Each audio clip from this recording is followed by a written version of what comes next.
everybody, it's Joe Perrott, founder of the Ladies Working Dog Group. Are you feeling stuck with your Gundog training? Trust me, you're not alone, and that's exactly why you need to be here. Every week, we're bringing you the best tips and hacks to make training your Gundog easy peasy. We'll keep it straightforward, no fuss, just actionable guidance that you can put straight to use. So let's get started. Hello and welcome to another episode of Found Expected. This week we are going to be debunking the myths all around the power of Gundog trainers in behaviour modification. Joining me this week we have the three amazing LWDG experts, Clare Denyer, Jemma Martin and Samantha Thorneycroft-Taylor. As always, how are we all this week, ladies? How are you? I'm good. I'm enjoying working with you guys. I'm getting to talk about this fabulous topic. How are you, Clare and Sam? Yeah, very good, thank you. Not quite a sunny day, but it's not raining, so we'll take it. No, you think that. Yeah, that's all right. Good, thanks, Joe. I'm looking forward to talking about this topic with you. This topic came up as the result of a social media post, as does so much stuff, where the content implied that Gundog trainer don't or can't do behavioural work. And we want to have a little chat about it because I want to start really at the beginning of it, right? Is everything you guys do and isn't everything that we do with our dogs on an owner's level all behaviour modification? Yeah, so I think any trainer that works with a dog has to a point, understand dog behaviour, to understand how a dog learns, how to communicate with a dog effectively, and how to read the dog's body language when they're doing that. I think where it gets more complicated, which we'll lead on to, is when you're talking about behaviour modification for behavioural issues as opposed to training a dog. But I think it's very short-sighted of anybody to say that a Gundog trainer can't understand dog behaviour or change dog behaviour. Jem, Sam?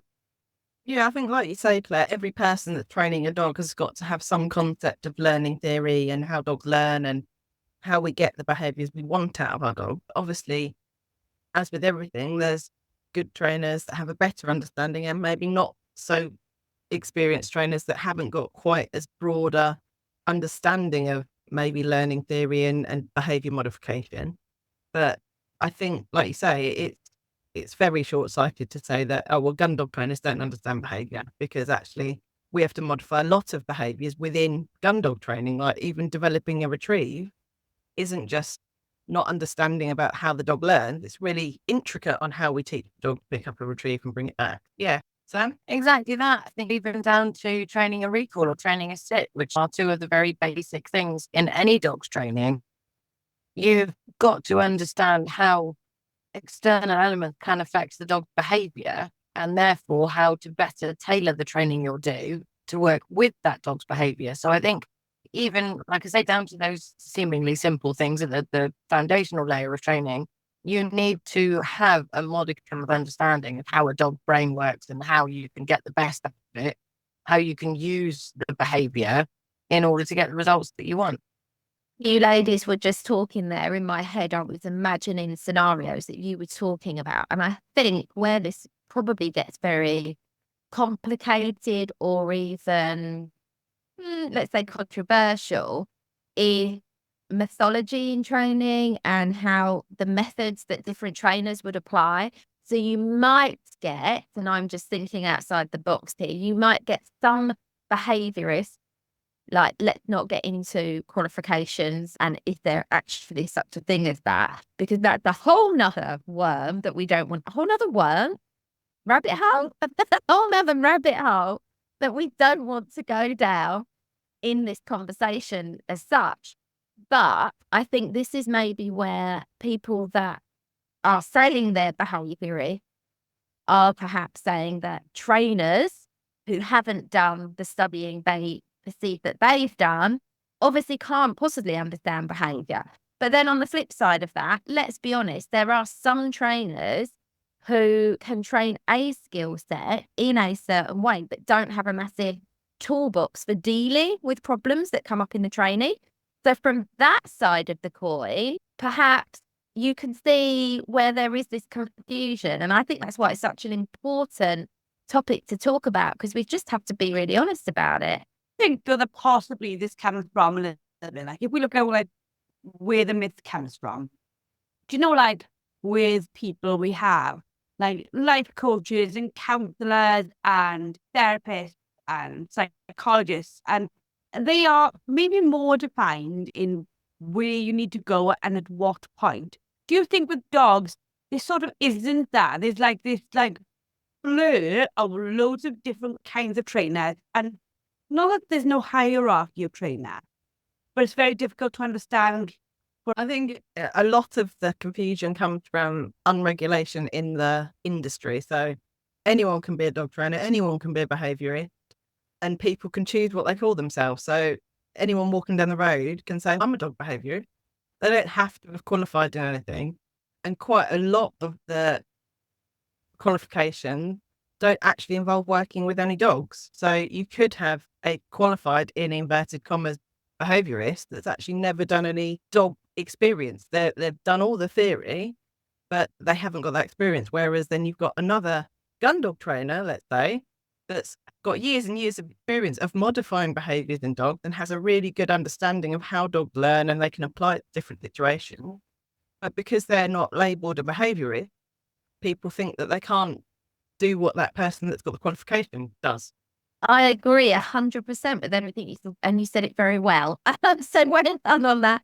And I think one of the most important things that trainers or behaviour trainers or whatever you want to call yourself are honest about their skill set. And I think around me, John and I often get a lot of dogs referred to us who are already working with another trainer, but they do have a behavioural issue that's cropping up within the training, because we talk very openly about the fact we work with behaviour as well as training a skill set.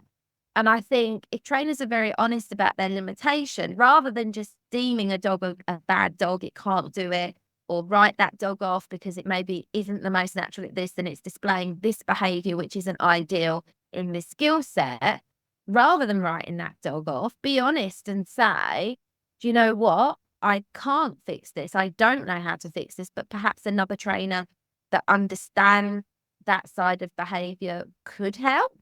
But I think a lot of people maybe don't want to be like that. They don't want to be honest. So they would rather just say that the dog is too much for the handler, or the handler haven't got the skill set for that dog, or even that the dog maybe just isn't right for the job. Does that make sense? Yeah, absolutely.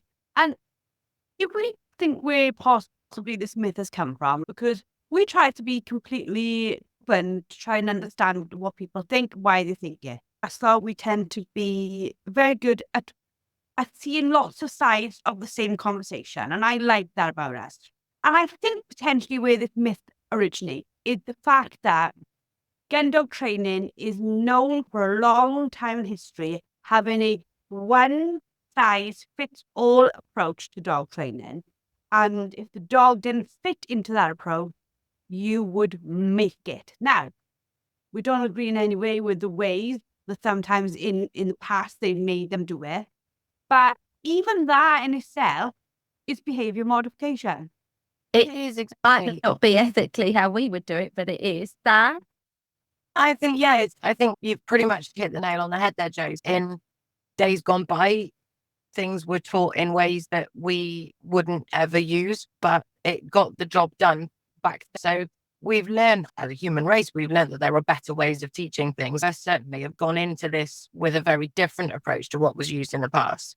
But we also know through multiple experiences of training many dogs and of helping people through behavioural issues that you can't just use one approach to fix every problem.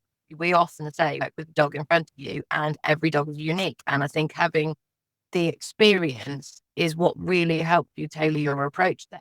Whereas, like Jem was saying earlier, you could have many qualifications, but have only ever worked with one dog. So maybe you then come across a problem that you can't fix it the only way, and you have to be able to adapt your approach.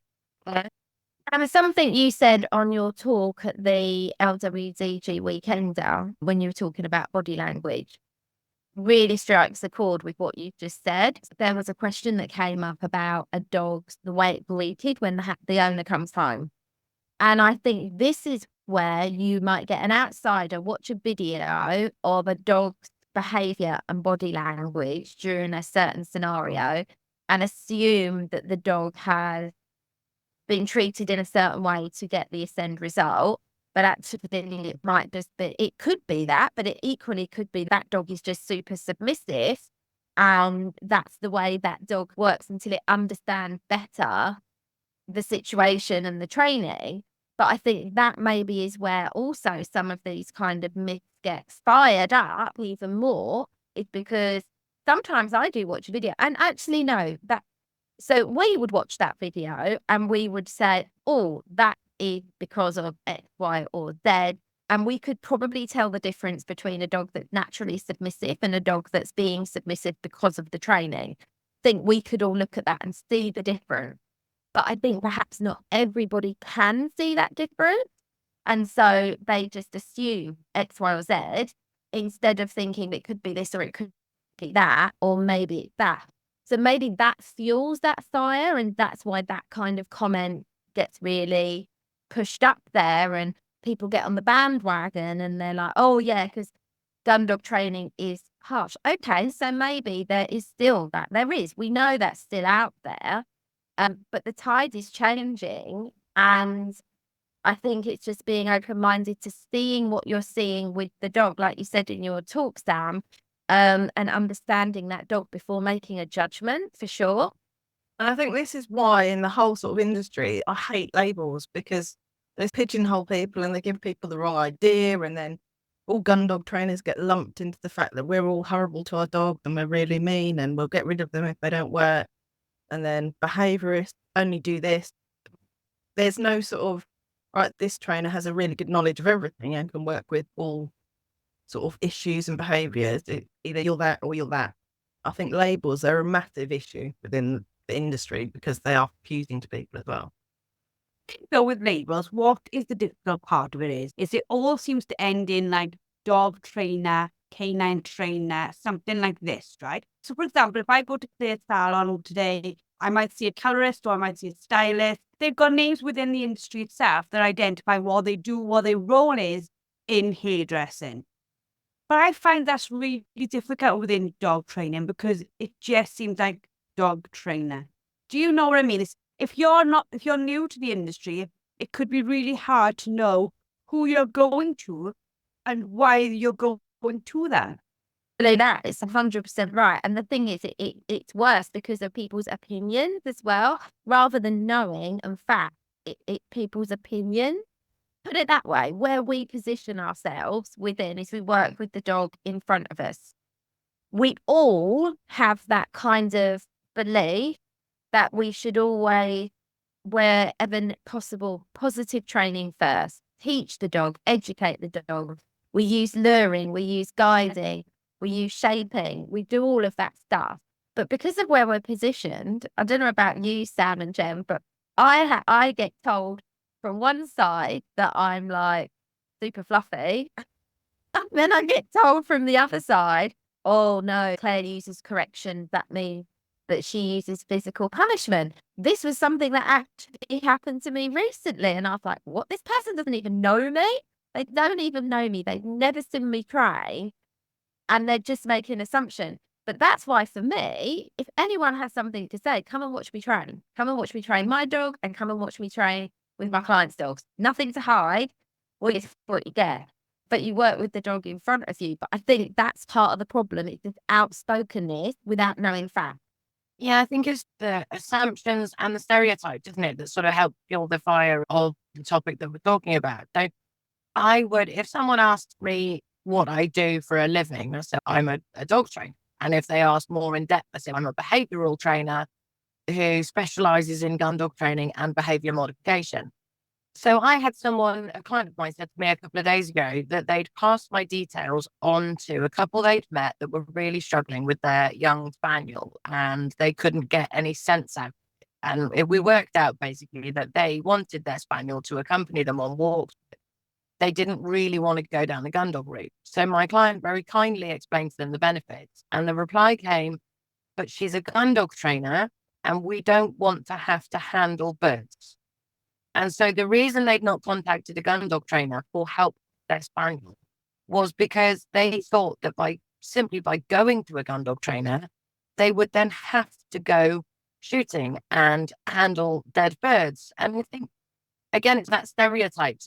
There are so many more people out there that we could help if the stereotypes weren't there. Do you find, though, to continue on this sort of myth-busting route, it must affect the confidence of people, of customers in general? This almost, don't go see so-and-so because this will happen. Don't go see so-and-so because this will happen. And you have pretty much generally, and I know you guys don't do it at all, but the whole thing of, it's almost, I'm a behaviourist, a trainer can't help you. I'm a trainer, you don't need to see a behaviourist. I'm this label that I've given myself, and that means that you should never go see labels that are not my label. And we've discussed it before. It just leaves people confused. But with regards to this one, this is now going a little bit deeper, saying, oh, Gundog trainers can't do behaviour work. From the minute they meet you, they're doing behaviour work. Yes, 100% from the minute they meet you, they're doing Gundog work. But everything we just discussed, and I had a lovely client who she had a bad experience with a Gundog trainer, and it happens. We know that it happens. We know that it's still out there happening. It took her 6 months, I believe, to actually get brave enough to contact me for help with her dog, because she was put off of going to see a Gundog trainer because of what had happened. So what she actually did, she followed what we all do on the Ladies Working Dog Group for a period of time to see that we weren't that stereotype, we weren't that typical thing. She came to me, and on her first session, she cried because she was so happy, because she had literally written off going to see a Gundog trainer to help her with her dog because of that past experience. But that shows the power of what we do through the LWDG, the power of what we do, because people watch us and then they can see that our trainers out there that they can trust, that aren't judgmental, that aren't going to pigeonhole them, that aren't going to do this and that. And it goes so deep because she needed behavioural help. But then you have to remember as well, and I won't get deep into this, but you have to remember as well, you've got people out there as well that are saying that if you need help with a spaniel, you have to see a spaniel specialist.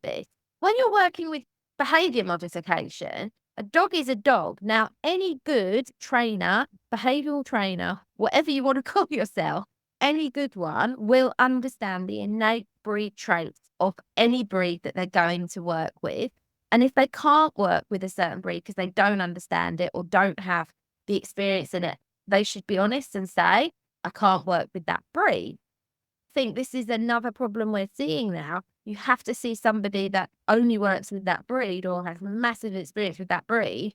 Well, actually, a trainer, any trainer like us who works with the dog in front of us and understands the innate behaviours of that dog, of that breed, can then look at that dog and go, these are innate behaviours. This is where the problem's occurring, and this is where we start fixing the problem. So I think that needs to be taken into consideration as well. Jem? And thank goodness that lady was able to do that, Claire, and look at your training and find you, because think of all the many out there that have had a poor experience and maybe even had a second poor experience with their next trainer, and are still out there going, I have no idea what to do with this dog. I clearly can't see a Gundog trainer because they're all evil or they all do things that I don't like.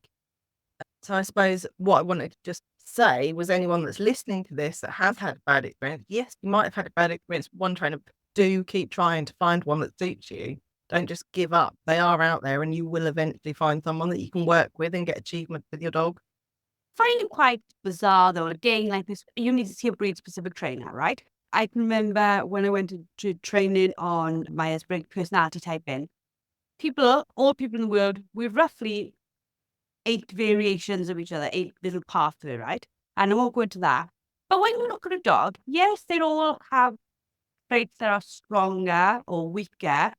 But if you look across the whole, in a dog, this literally, again, it starts becoming madness. And the fact that if I wanted to compete a Labrador trial level, I probably would go and find somebody who understood what a Labrador needed to do in a trial. But then if my Cocker Spaniel was standing by the side of me and he said, oh, this would be corrected if you did this and this, I wouldn't ignore him because he's a Labrador trialist. I would be like, actually, this person knows about dogs and knows why dogs do things.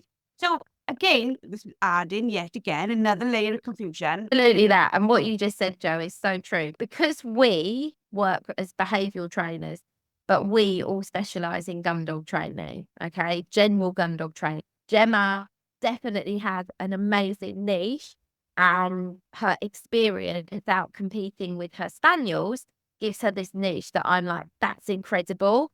Like, I've never competed a spaniel because I don't own one. That doesn't mean I can't train a spaniel to do the skill sets, because I understand how to train the skill set.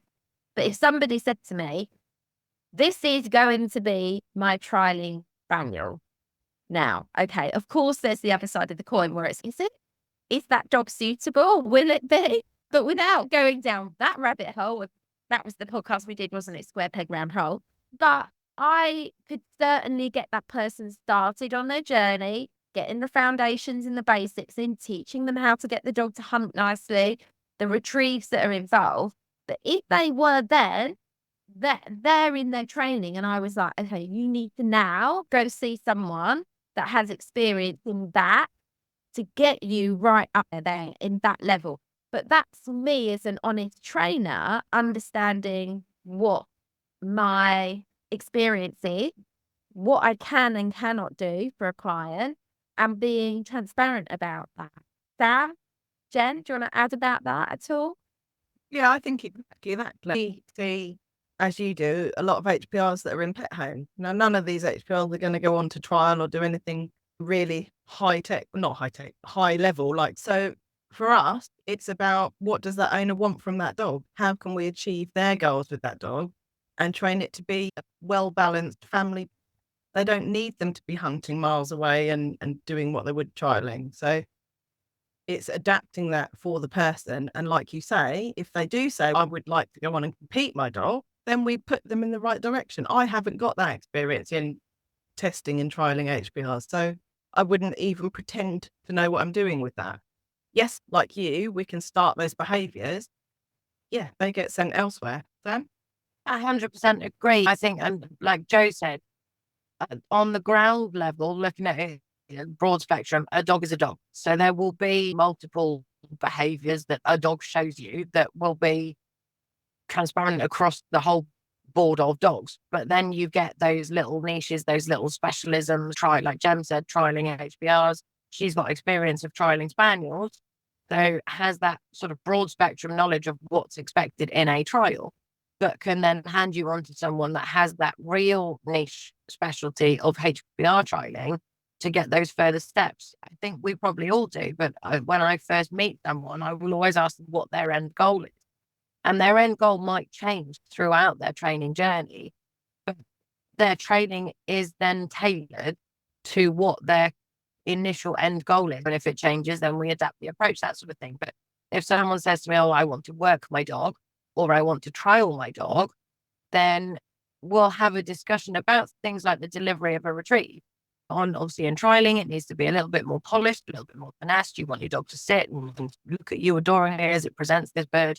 Whereas for me, working multiple dogs out in the shoot field, I actually don't require my dogs to have that polished, finished present with the bird. As long as they are within reach, they can be stood. It doesn't bother me. So I'll discuss things like that in depth with clients as we're going along, and then can tailor the training and tailor the behaviours that we're asking for the dog throughout that training journey. But wouldn't it be nice if all trainers, all behaviourists, whatever they call themselves, had this mindset? Instead of bashing each other, and instead of saying gun dog trainers can't do behaviour, instead of that, if every trainer was just really honest about what their skill set is and what they can help you achieve, we wouldn't even need to have these conversations where we're myth-busting like this. We wouldn't even need to sit and say this, because if every trainer had the best intention for the dog and the handler and worked together to that goal, and I think this is where our LWDG community is so different to everything else because that's what we are. We're people that have the best intentions for the dog and the handler. So we will share our experience, but we will also recommend what we think is best, even if it's not something within our personal skill set. But then, Jem, on the flip side of that, and what you said, Sam, what about that amazing lady with her HPR that came on the training weekend earlier this year? And she had been to see HPR specialist and was struggling with the foundations of behaviour with her dog. She came and had a one-to-one with me, then came on the training weekend that I ran with Jem, and John sort of talked her through what really the hunting is. She then, a few weeks later, goes off and gets placed in a working job. And she wouldn't have been able to achieve that had those behavioural foundations, the connection between her and her dog, not been right. So how amazing is that? I think that's absolutely amazing. And I also think most behavioral challenges faced by most people are actually the basics are not strong enough in the dog. We talk about this all the time in our masterclasses, in our Q&As. It's a little bit like allowing the dog to get away with some stuff is allowing the dog to get away with lots of stuff. I would pretty much say for most people, if they can work with a gun dog trainer or any trainer on skills and behavior and the dog's capability of listening to them and working together with them, a lot of the bigger problems would possibly go away. I do believe there are points where some trainers of any type might say, for example, I don't know, the dog's biting every single person who walks in the house. That might not be a point for most trainers to be able to help you. That might be the point when you need to be passed to an experienced behaviourist who has dealt with dogs displaying that problem. But other than that, I think most trainers can help you on getting, and certainly gun dog trainers, on helping you get in place good behaviour from your dog. Exactly that. But I think there's also another coin that is helping to feed this divide between a trainer and a behaviourist. And personally, I think some of that is because if you have gone to the vet because you've got a problem with your dog's behaviour and they want to refer you to a behaviourist, most vets will ask you if you've got your dog insured. And if you've got your dog insured, then they might cover the costs of the behaviourist, the behavioural training. However, in order for your insurance to pay for that behavioural modification, the behaviourist you're working with has to be aligned to one of 2 or 3 groups. And in order to be a part of one of those 2 or 3 groups, you have to follow a certain type of training. So I think actually there are a lot of people out there that are very good at behavioural modification, but because they don't follow that precise method of training, the insurance won't pay out for it. So then the client goes and sees someone else who the insurance can pay for. And I think, again, that just behaviourists then and trainers are absolutely separated, essentially by the insurance company. Does that make sense, Claire, Jem? Yeah, it makes perfect sense. And we do see this happen. And I have this conversation a lot with clients. I will be really honest with them and say, the reason I'm not part of X, Y, and Z organisation is because I won't be pigeonholed into having to work a specific way that may not be right for that dog just to get letters by my name. That's why I don't, because I want to have the freedom to do what's right for that dog and handler all the time. I want to have that freedom to say that approach is not going to work for that dog, so I need to go with this approach with that dog. So that's why I'm not. So then you will get people say you need to go to a qualified behaviourist who is with this organisation.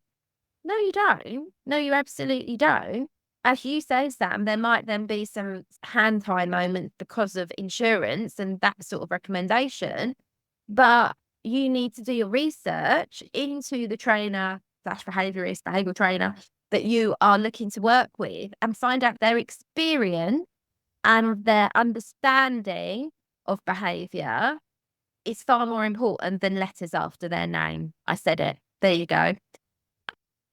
And I agree with you, because from the emails we get, the messages we get, there are some horrifically awful behaviourists. There are some horrifically awful trainers. There's some horrifically awful everything, I'm sure, if you look deep enough.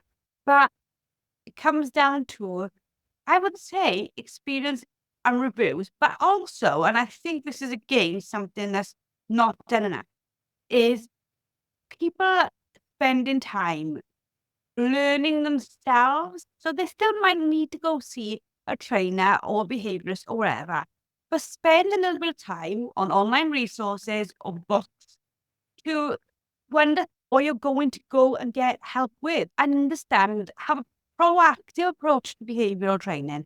Know what they might do when you get it, because I think for a lot of people, they get to a trainer, a behaviourist, a whatever, and they are so lost themselves in what it is they specifically want.